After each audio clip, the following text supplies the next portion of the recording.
Joining me now is my regular panel Sky News contributor Tina McQueen and New South Wales Independent MP Tania Mihailuk. Hello to both of you. Hi. Thank you so much for joining me as always. Look, let's start with possible election timing. Tina, we know that the Prime Minister had been slated possibly to call an election this Sunday for April 12.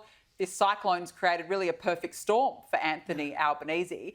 But do you think he should indeed go ahead this weekend or Monday possibly and call it, or hand down his budget on March 25? I think he'd love to avoid the budget. We'd quite like to extend it and let them bring on the budget. Absolutely. Yeah, because the more time, honestly, it's just going to get worse for him. I don't understand it. I don't know what he's thinking. Of course, he's concerned about the citizens up there in Queensland, but he's not a lot of chance of picking up a lot of seats up there, any seats, if any. So, yeah, I think he should just call it, really.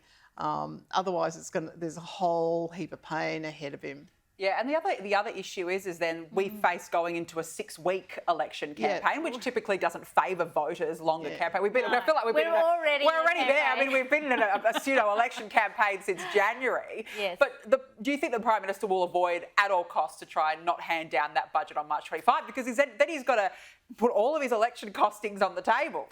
Yeah, I don't know. It's a difficult one. Look, I would have thought he, of course, should have already gone, and he would be getting advice that pending on the severity of this cyclone, maybe he should still consider calling an election possibly Monday. But if you're in Brisbane, Queensland, I actually have to say, Tina, there are some seats the Labor Party are after in Brisbane. They're after the Green seats in Brisbane. Yeah, but we've got a good chance. We've got good candidates in those seats where we could pick them up. Look, I know that he's after them, and he wants Terry Butler back. And I would say that he'd be taking some advice from the Queensland ALP, and they'll look at whether it's worth calling an election depending on the severity of the cyclone. The budget, well, they can always announce a lot of sweeteners when it comes to budgets, so you never know. I think Jim Chalmers and others would probably want a budget. If I was in his inner circle, Albanese, I'd be saying call it now, call it quickly. I agree. And don't wait. Yeah. But there's a lot of people in his ear everywhere saying otherwise. Big spending is going to go down well with anyone now. So just call it. Well, put us all out of our misery. Just call the thing. We're ready to go here. We're ready to go. Now, I want to ask you about the WA election, which is tomorrow, Tina. Now, we know that state Labor they're expected to comfortably win again. What is going on, do you think, with the Liberals in that state? Well, obviously under Libby Mettam, but that they are floundering in the wilderness, I've got to say. And they haven't recovered since the Colin Barnett years. Yeah. What's going on? I'm too embarrassed to even see how many seats we hold there. I can't even say the number. It's so low. But I think, look, the executive level needs a closer look at them. They just haven't got their act together, you know, and leadership problems. But look, I'm quite happy, honestly, for Labor to have the state and we pick up all the federal seats. So, well, this is a thing. We're looking to the fed because I think that WA will be a real kingmaker. That's right, exactly. So I think, but as Liberals now, it's sad to say, but we haven't got a hope in hell of winning in WA.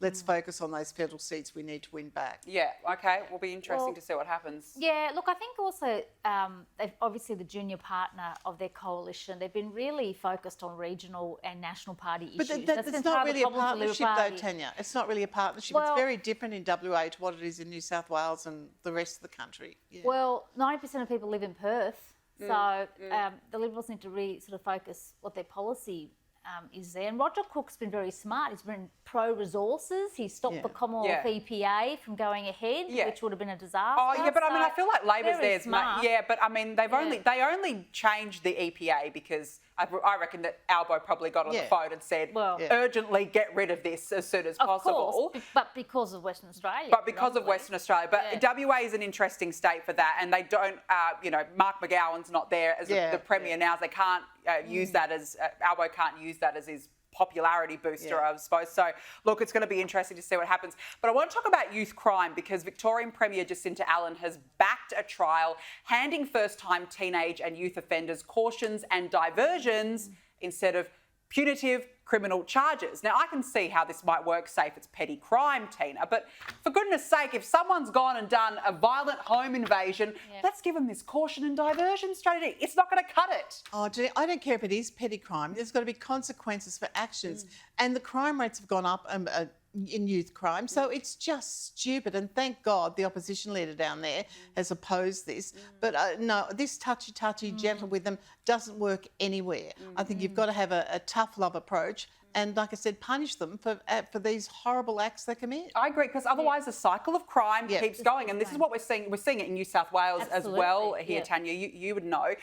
The cycle of crime, they get a slap on the wrist from a magistrate, off they go, and they're repeat offenders. We can't keep pussyfooting around. Well, these diversionary programs are actually better than a slap on the wrist. That's the problem. Yeah. I mean, offenders just laugh at them. And I'm quite disappointed, I've got to say, that the opposition leader down in Victoria, Brad Batten, has come out in support of it. He's actually said, look, there are some crimes like stealing a wallet and graffiti that warrant a diversionary program. Well, ask the person whose wallet was stolen what they think. I think it's time to focus on the victims of crime more rather than the offenders. These programs are just money going into these not-for-profit groups. The offenders don't care less about these diversionary programs. And Tina's quite right. You've actually got to have punitive, tough love. Some of these guys have had 20 and 30 chances, Danica. I mean, that long. And some of them are only, they're teenagers. Some of them are teenagers, and in their short lifespan, they've been done 20, 30 times. And the crime gangs make the younger guys do it because they know they're not going to suffer any punishment. I completely agree. Look, let's talk about Doge. Of course, the coalition wants to implement this strategy, but it also now wants to target government boffins who are receiving acting and storytelling lessons, would you believe? More than $750,000 has been spent on dramatic arts training in the past 3 years. A spokesperson says that the training by NIDA helps staff and new graduates enhance their communication skills and perform their duties more effectively. A bit of acting now in government departments. It makes me really what do we angry. think? A bit of acting lessons? Can I just say that these public servants are all on 6-digit plus, okay? The starting is $100,000 to be a public servant. So at that stage, you don't know how to speak, you don't know how to present. I mean, can't other public servants teach you or show you? Can't you learn rather than being trained by actors? This is absurd. It's ridiculous. What $150,000, NIDA's got a good little lurk happening here. Oh, they're doing well, aren't they? They know what they're doing. There's a lot of these little perks. Yeah, but I mean, come on, this is ridiculous. That money could be much better spent on other things. It's just crazy. We don't want people acting, learning how to act or project or whatever they do. It's nuts. Concentrate on your work and forget all that rubbish. I completely agree. Come on, we really need Doge here. We need Doge here, please. Tania Mihailuk, Tina McQueen, have a nice weekend. Thank you so much for joining me on the show this evening.